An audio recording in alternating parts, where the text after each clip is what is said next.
നീന്തൽ കുളങ്ങൾ അണുവിമുക്തമാക്കാൻ ഉപയോഗിക്കുന്ന മൂലകം. Answer chlorine. ചെടികൾ പുഷ്പിക്കാനുള്ള കാലദൈർഘ്യം കുറയ്ക്കുന്നതിനായി സസ്യഭാഗങ്ങളെ ശീതീകരണ പ്രക്രിയയ്ക്ക് വിധേയമാക്കുന്ന രീതി. ആൻസർ വെർണലൈസേഷൻ. പേപ്പട്ടി വിഷത്തിനെതിരെ ഉപയോഗിക്കുന്ന ഔഷധ സസ്യം. ആൻസർ അങ്കോലം. ലോക്സഭാ തെരഞ്ഞെടുപ്പിൽ വോട്ട് ചെയ്ത ആദ്യ Indian president. Answer KR Narayanan. അമേരിക്കയിലെ ഏറ്റവും വലിയ state. Answer Alaska. Borlaug award നൽകുന്നത് ഏതു മേഖലയിൽ? ആൻസർ കാർഷിക മേഖല. ആമാശയത്തിൽ നടക്കുന്ന ദഹന പ്രവർത്തനത്തെ സഹായിക്കുന്ന acid. Answer hydrochloric acid. Article 21A ചുവട് പിടിച്ച് പാർലമെൻറ്റ് പാസാക്കിയ നിയമം. ആൻസർ വിദ്യാഭ്യാസ അവകാശ നിയമം. പൂർണ്ണമായും ഇന്ത്യയിൽ നിർമ്മിച്ച ആദ്യ മെട്രോ ട്രെയിൻ. ആൻസർ മോവിയ. ഇസ്രയേലിൽ ശാഖ തുടങ്ങിയ ആദ്യ Indian bank. Answer State Bank of India. കുരുമുളകിന് എരിവ് നൽകുന്ന രാസവസ്തു ഏത്? Answer caryophyllene. ആധുനിക ഇന്ത്യൻ വ്യവസായത്തിൻ്റെ പിതാവ്. Answer Jamshedji Tata. Indian fire എന്ന പേരിൽ അറിയപ്പെടുന്ന സസ്യം. ആൻസർ അശോകം. ലോകത്തിൽ ഏറ്റവും കൂടുതൽ കാണപ്പെടുന്ന ഷഡ്പദം. ആൻസർ കടന്നൽ.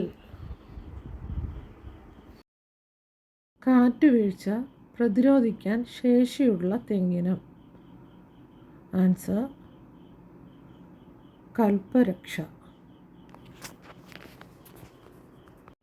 കൊല്ലവർഷം ആരംഭിച്ചത് ആരുടെ ഭരണകാലത്തായിരുന്നു? Answer Rajashekharavarma. Indian IT or വിവരസാങ്കേതിക വിദ്യ യുടെ പിതാവ് എന്നറിയപ്പെടുന്ന പ്രധാനമന്ത്രി. ആൻസർ രാജീവ് ഗാന്ധി. വിഭജിക്കപ്പെട്ട ഇന്ത്യ ആരുടെ കൃതി? Answer doctor Rajendra Prasad. Plastic money എന്നറിയപ്പെടുന്നത് എന്തിനെയാണ്? Answer credit card. ഇന്ത്യയിൽ ആദ്യമായി സഹകരണ നിയമം നിലവിൽ വന്ന വർഷം? ആൻസർ 1901.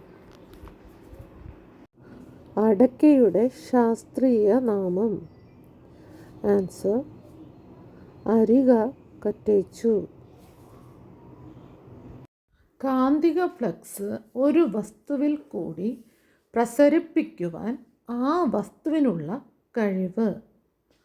Answer permeability. ആദ്യമായി മനുഷ്യൻ നിർമ്മിച്ച കൃത്രിമ നാര്? Answer rayon. വെള്ളത്തിനടിയിൽ കിടക്കുന്ന സാധനങ്ങളെ കണ്ടുപിടിക്കുന്നതിന് ഉപയോഗിക്കുന്ന ഉപകരണം? Answer sonar. ഭൂമധ്യരേഖയെ 2 തവണ മുറിച്ചു കടക്കുന്ന നദി? Answer Congo. പാമീർ പർവ്വതനിര സ്ഥിതി ചെയ്യുന്നത് എവിടെ? ആൻസർ താജിക്കിസ്ഥാനിൽ. ഇടിമേഘങ്ങൾ എന്നറിയപ്പെടുന്ന മേഘങ്ങൾ. Answer cumulonimbus. സൂര്യപ്രകാശം തുല്യ അളവിൽ ലഭിക്കുന്ന പ്രദേശങ്ങളെ യോജിപ്പിച്ചു കൊണ്ട് വരയ്ക്കുന്ന രേഖ. ആൻസർ ഐസോഹെൽസ്. ഫെർട്ടിലൈസർ കോർപ്പറേഷൻ ഓഫ് ഇന്ത്യയുടെ ആസ്ഥാനം എവിടെയാണ്? ആൻസർ സിന്ദ്രി. ബ്ലാക്ക് ഹോൾസിനെ പറ്റി ഏറ്റവും ആധുനിക രീതിയിൽ വിശദീകരണം നൽകിയത് ആര്? Answer Stephen Hawkins. കുടുംബ അംഗങ്ങൾക്കിടയിൽ സ്നേഹപൂർവമായ ഒരു അന്തരീക്ഷം സൃഷ്ടിക്കുകയാണ് കുടുംബത്തിൻ്റെ ധർമ്മം. ആരുടെ വാക്കുകൾ? ആൻസർ ഓക്ക് ബോൾ.